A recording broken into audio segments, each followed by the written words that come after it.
And now we're at Vicia in the Cortex Innovation Center in St. Louis. This is their first day of operation and they're focused on innovative vegetable-forward cuisine. Come on inside.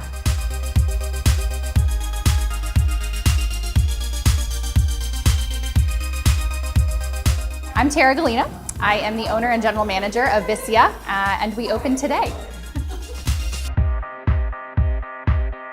My husband Michael and I decided to move back to St. Louis in November of 2015. We were previously working at Blue Hill at Stone Barns. That's where we met, and we decided that it was time to kind of go out on our own and have our own adventure, and St. Louis felt like a really good fit for us. Michael is from St. Louis. I am not, but I've come back several times and really kind of fell in love with what was going on in the city and felt like the food culture here was really getting ready to explode. So it really just made sense for us to be close to family, but also go somewhere where we felt like we could really have an impact on the food community. And as things go, we were brought down to the Cortex Innovation District for a meeting to actually talk about a pop-up dinner. And we were like, what's Cortex? But after we left, we got a tour. We kind of got the whole master plan, what was going on here over the next 5 years. And we felt like, wow, this would be an incredible place to have a restaurant. And after we looked at several areas across the city, we really felt like Cortex had so much growth potential. It was really starving for a community restaurant. So it just felt like that perfect fit for us to be a community-minded place, but also really pushing the envelope, which I feel like our cuisine does.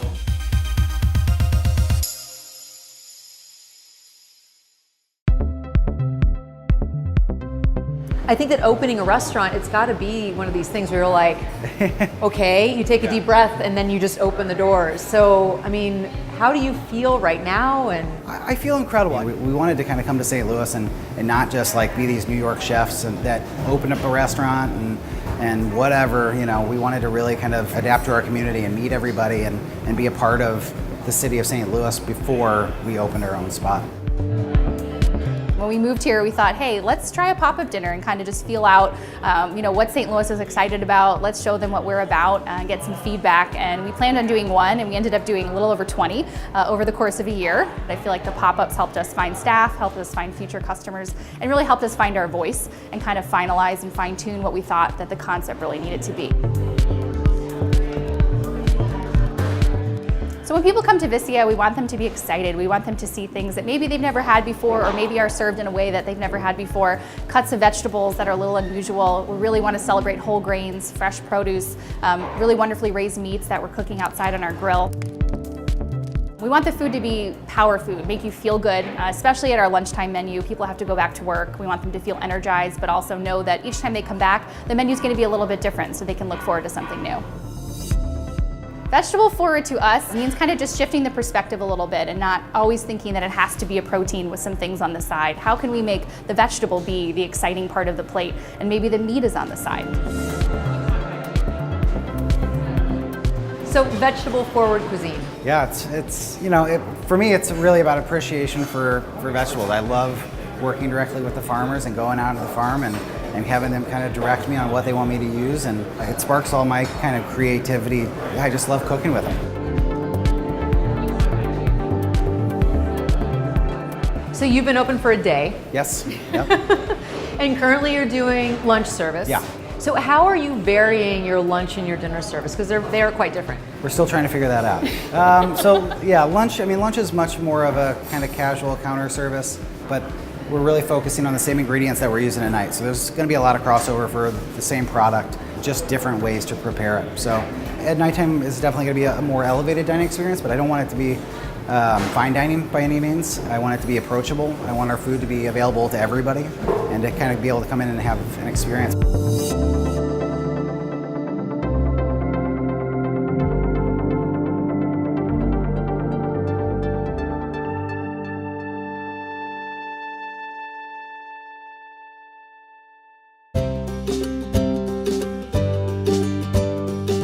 Being married and working together and starting a business together is a very unique experience, and I would say it's probably not for everybody, but Michael and I are really a very good team, and even when we're not working, we're kind of always talking about work. Every time we go out to eat, we kind of can't help but be taking notes and kind of thinking about what we can be doing as well.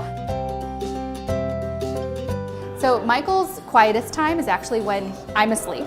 He is notorious for sending me emails in the middle of the night with ideas that he has that he wants to talk about the next day. And I'm like, when do you sleep? But his mind is always racing. And so that's kind of, I think, when we can really kind of then say, hey, this made sense in the middle of the night. Let's talk it through and see if it makes sense in real life. And sometimes it does. And some of his best ideas, I think, came from those 3 o'clock in the morning emails. Tara says that you don't actually sleep. It varies by the night, but I email myself ideas as they come to me through the night. That's probably where I get some of my more creative ideas. So one of those 3 in the morning ideas that Michael had was for carrot porchetta. So he tells me I'm gonna shave thin slices of carrots, I'm gonna stuff it with sausage, I'm gonna roll it like you would a piece of porchetta, and I'm gonna bread it and fry it. And I was like, I don't know that that will really work. But hey, you know, I wanted to give him a chance, and he made it for me one night on a Sunday. I cut into it, and I was like, oh my God, this is delicious.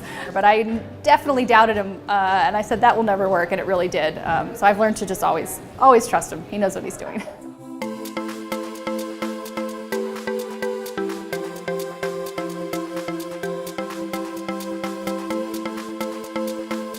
How to connect and tell stories through food is what really drives me and what drives Michael. First day, what is your hope for the future of the restaurant? Like when you put it in your head and you kind of project yourself, where do you hope that you're going to be? I just want to create a great restaurant with delicious food that people feel comfortable coming to all the time. We're trying to build a very approachable, fun restaurant.